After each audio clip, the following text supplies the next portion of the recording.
The Milwaukee Brewers dropped 2 games to the Chicago Cubs in today's doubleheader. However, we have multiple updates regarding Joey Ortiz after fouling a ball off his knee today, as well as multiple other massive injury updates to cover about this Milwaukee Brewer team, as we are needing to get these guys back with what we have for the remainder of the season. We're going to be breaking it all down here in this video, going a little bit over the games as well as some updates that we're going to have heading into the final 2 games of this Cubs series. Before we do jump into all of the rest of this news, however, today, be sure to hit the sub button if you haven't already, ladies and gentlemen. We're on the road to 1K. Your sport's been absolutely incredible. We know that over 98% of you guys watching right now have not hit that sub button as well, and I'm posting daily videos going over every bit of Milwaukee Brewers news. I know it was a bit of weird past couple days when we were supposed to have a doubleheader, changed to today, and ultimately kind of messed up our schedule a bit, but of course, still daily. But we need to get straight into this here.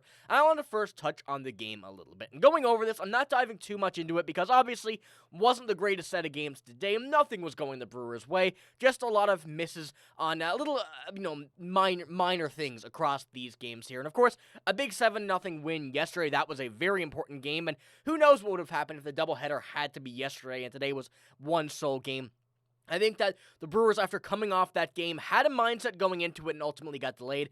I'm not putting this at all on the Brewers players, on the game's fault. It just so happened to be a bit of a weird kind of day coming into it, today's doubleheader after being postponed. But we do have 2 more games to still win this series against the Cubs. And now that we're getting reset, getting back into our regularly scheduled programming of 1 games, this is going to be a big game coming into tomorrow. And we're going to kind of touch on as well a little bit. Right now, the projected pitcher is, of course, Jacob Misiorowski tomorrow. And this is going to be a big game for him as well, to see if he can bounce back off that tough start last game where he nearly, nearly couldn't get out of 1 inning. So this is going to be a big game, of course, not just because it is the Cubs, but also to see what Jacob Misiorowski, how he's feeling. And of course, we're not going to be expecting 5-6 innings out of him. A solid 4 would be quite content for me, and especially off this Cubs game, how good the bullpen has been as of late. And of course, Shelby Miller gave up that home run today off Casey, their rookie, their big up-and-coming prospect, and that's,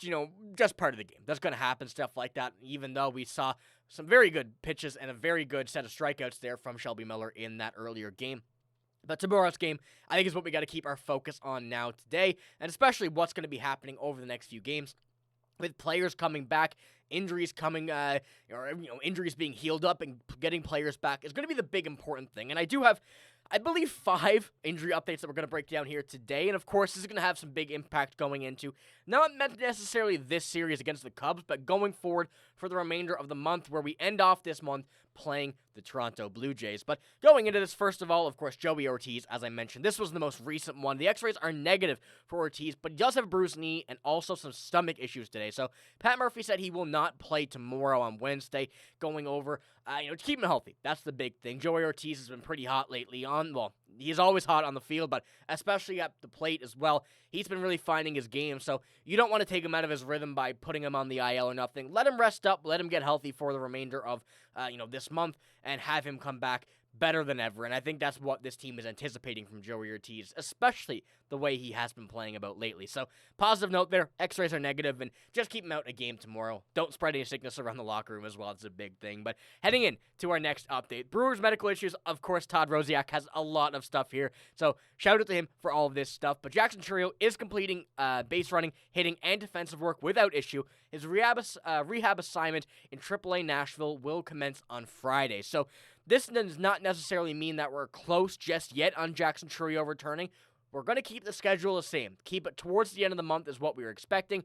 Maybe against the Toronto Blue Jays, especially against a good team, trying to keep some games up on a lot of these NL opponents that we want to make sure that we're staying ahead of, and especially these next 2 games against these Cubs teams.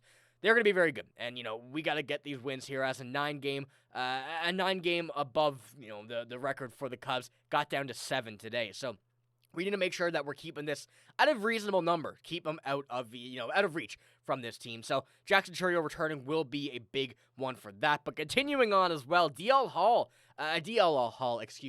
looking to be a bit of a later return than originally anticipated. He's looking for a potential mid-September return from his mild right oblique strain. Now, mid-September, of course, that's about a month away, and being an oblique strain, being mild, I wouldn't put it necessarily as a mild one. This injury, of course, definitely something that we see a lot of players deal with, and of course, DL Hall being as good as he is in the bullpen, we need him to return to full health. So I think this is kind of just another thing the Brewers are doing.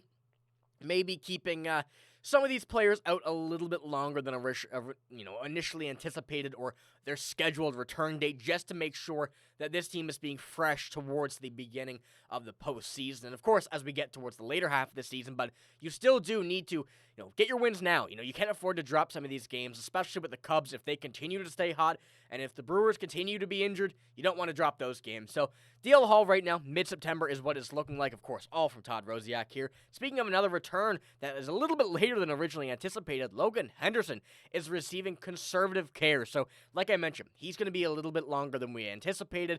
Going to keep him ready. And we had the idea of a 6-man rotation with the arms of not just Logan Henderson, but also Jacob Misiorowski being at that inning limit they've had throughout their careers thus far. And you don't want to put too much strain on them at this point in the season. Right now, August 20th, or my time right now.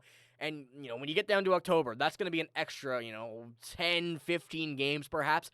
You don't want to put too much stress on that arm if you're already at your inning count. So, an late September, early October return for Logan Henderson, that mild flexor strain, that's a pretty late one. So, hopefully we do have him back earlier than anticipated, but still, no rush bringing these guys back if they don't need to be. And until they're fully healthy, you don't rush them back at all in this instance. And one more final update we do have on Rhys Hoskins will be him beginning his rehab assignment.